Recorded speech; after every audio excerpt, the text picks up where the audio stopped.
Regresamos con argumentos, seguimos en nuestra conversación, entrevista con el diputado José Manuel Muqueza de Acción Democrática. Él viene del Estado Bolívar y nos ha estado presentando su opinión sobre las relaciones entre Colombia y Venezuela y la nueva dimensión que tienen. Diputado, en este segmento lo invitamos a escuchar también otras posiciones y vamos a seguir conversando y analizando este tema. En esta oportunidad, pues vamos a escuchar unas declaraciones ofrecidas por el presidente de CABECOL, la Cámara de Comercio de Colombia y Venezuela. Vamos a revisar rápidamente estas declaraciones que ofrecía a una de nuestras compañeras de prensa de Globovisión. Hay cosas que todavía los expertos, pues la gente toma su tiempo, están revisando, porque ahora hay que revisar ese acuerdo a la luz de la legislación venezolana y a la luz de la legislación colombiana. Sí, pero es un tema de, por ejemplo, la ley antibloqueo que tenemos en Venezuela, o la ley constitucional de promoción de inversiones internacionales en Venezuela, ese tipo de cosas. Hay que ver qué dice tal artículo con cuál y cómo se engancha. Pero en principio es un acuerdo que establece un régimen de trato nacional, con algunas excepciones, pero que lo establece. Es un acuerdo que prevé un mecanismo de solución de controversias con un panel ad hoc, un tribunal ad hoc, siguiendo unas normas de un CITRAL, de la Comisión de Naciones Unidas para el Derecho Mercantil, que antes es que no teníamos nada con Colombia que rigiera estas cosas, entonces es bueno contar con esa instancia. Se habla de la figura de la expropiación y la nacionalización, que son figuras que generan ruido, pero todos los acuerdos lo plantean. Y ahí lo que dice es que entonces hay que hacer un ajuste de indemnización.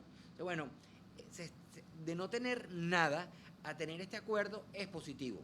Habrá que ver cómo se desarrolla en la práctica y si efectivamente es lo suficientemente atractivo para facilitar la inversión extranjera directa de colombianos en Venezuela y para facilitar la inversión extranjera directa de venezolanos en Colombia. Facilitar la inversión extranjera de colombianos en Venezuela y de venezolanos en Colombia. Bueno, parte de las declaraciones del señor Rusián, presidente de la CABECOL, y bueno, su visión sobre este acuerdo que decía además como que, bueno, vamos a ver ahora en la acción cómo va, cómo se desarrolla. Pues también hace unos meses atrás veíamos con mucha expectativa en los medios de comunicación venezolanos y también colombianos el regreso de algunas empresas colombianas a nuestro país, Colombina, entre otras, lo cual pues también causaba, digamos, cierta alegría en algunos sectores que decían, bueno, también es importante volvernos a reencontrar, que nuestros productos puedan volver a Colombia y que los productos colombianos puedan regresar a los anaqueles en nuestro país. Obviamente es una medida, son acuerdos que tienen sus pros y sus contras, y creo que en este sentido usted nos hablaba de un punto importante que yo lo resumiría con la palabra quizá equilibrio o un balance, que haya un balance positivo para ambas naciones, y nos comentabas que hay un desbalance en ciertos sectores, como por ejemplo para los agricultores. Exacto. Mira, nosotros tenemos que buscar que haya un balance que apoye a ambos países. Porque es como te decía, firmamos un acuerdo que pareciera que lo estuviésemos firmando en el año 2008. En estos momentos, luego del cierre de la frontera en el año 2015, yo estaba en Colombia, casualmente, cuando se cerró la frontera. Me tocó la odisea de poder cruzar, hacer todo el papeleo, de pasar un día en la frontera para poder regresar a Venezuela. Nosotros éramos competitivos con Colombia. Nosotros, luego de toda la hiperinflación que ha vivido Venezuela, luego del bloqueo, luego de las malas políticas económicas del país, no somos competitivos. A pesar que desde el año 2018, finales del año 2018, hasta agosto del año pasado, nosotros tuvimos un pequeño crecimiento económico, no somos competitivos todavía con Colombia. Porque antes del año 2018, nosotros fuimos en caída libre.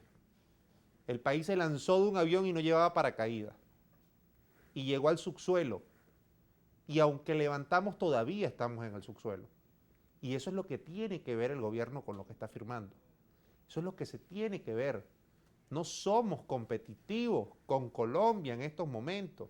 Y tenemos que buscar la forma de que ese acuerdo funcione a favor de los dos países.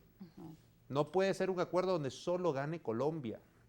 Y es por eso que decía, el ministro Omaña hizo muy bien su trabajo por el lado colombiano, pero quienes lo hicieron por el lado venezolano parece que no conocen la realidad de Venezuela, y sobre todo del campo venezolano, que es uno de los sectores que hoy en día produce más en este país, porque nosotros caímos en todos los demás rubros nos fuimos al subsuelo, pero el campo venezolano, a pesar de todo, se mantuvo.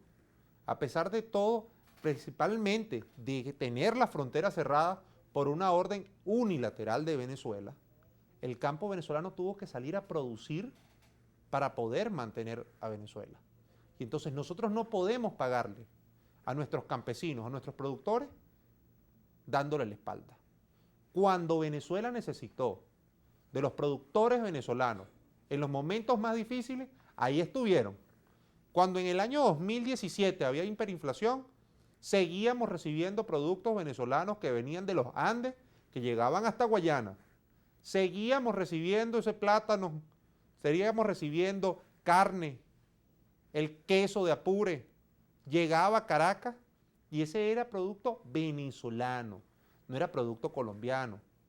Luego, con aquella pequeña recuperación económica que duró hasta agosto del año pasado, fue que comenzaron a llegar los productos importados, pero nunca abandonamos al campo venezolano. Entonces, hoy lo vamos a abandonar. Hoy, cuando a partir de agosto del año pasado comenzó nuevamente a caer la economía en Venezuela, nosotros vamos a abandonar a nuestros campesinos, los vamos a dejar a un lado. ¿Y en qué forma desde la Asamblea Nacional ustedes pueden apoyar a esos campesinos? ¿Pueden brindarles herramientas? ¿Pueden brindarles apoyo y acción democrática? Nosotros desde la Asamblea Nacional, específicamente de la comisión donde yo trabajo, que es la Comisión de Economía, donde hay una subcomisión para el tema agrario, nosotros hemos venido apoyándolos. ¿Cómo? Revisando qué es lo que está pasando, elevando la voz, llevando la voz ante el Ejecutivo, buscando, haciendo resolución de conflictos. En Venezuela teníamos miles de hectáreas invadidas, que gracias a esa comisión hemos podido con otros organismos lograr que vayan nuevamente a sus dueños originales, que vuelvan a ser productivas.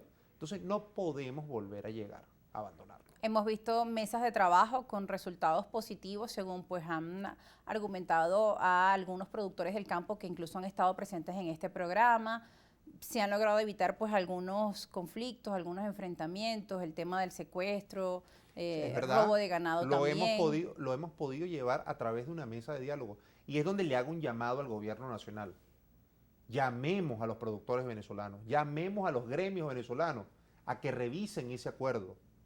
El acuerdo por el lado colombiano fue revisado por las cámaras de comercio, por todos los gremios colombianos, pero por el lado venezolano no fue revisado. Por el lado venezolano fue revisado solo por el gobierno nacional. Entonces es el momento donde el gobierno nacional, y es un llamado con el corazón en la mano por Venezuela, que vayamos y hagamos una mesa de diálogo, pero una mesa de diálogo donde no se comience un diálogo y pase como los más de 40 diálogos que hemos tenido, que no se ha llegado a nada, sino que tengamos una mesa de diálogo con los productores venezolanos y lleguemos a tener unas conclusiones y le hagamos seguimiento a esas conclusiones para que sean efectivas para Venezuela. No solo que hagamos una gran asamblea donde nos reunamos y todos digamos palabras muy bonitas por Venezuela, sino donde tengamos una mesa de trabajo, más que una mesa de diálogo, una mesa de trabajo con el campo venezolano, con los productores de Venezuela, con todas las cámaras de comercio de Venezuela, con todos los productores de este país, donde lleguemos a tener conclusiones que sean positivas para Venezuela. A ese acuerdo que se firmó, que tiene muchas cosas negativas, vamos a buscarle el lado positivo.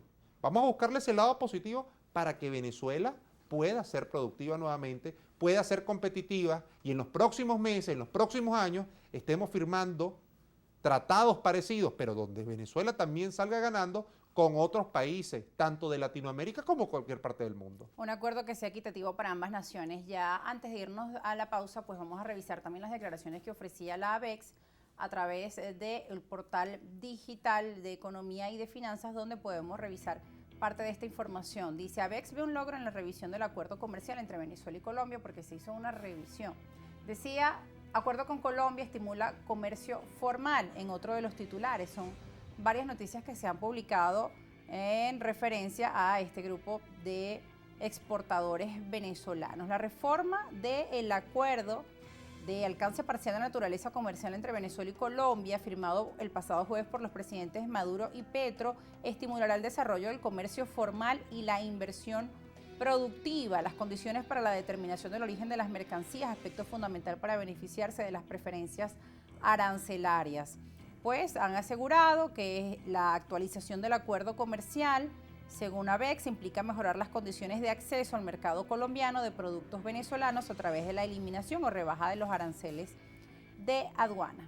Bueno, parte de las visiones que vienen llegando al respecto sobre este tema de relaciones comerciales entre Colombia y Venezuela, hay que examinarlo con mucha lupa, revisar que además pueda favorecer a todos los sectores. Nos vamos a una pausa muy breve, ya regresamos.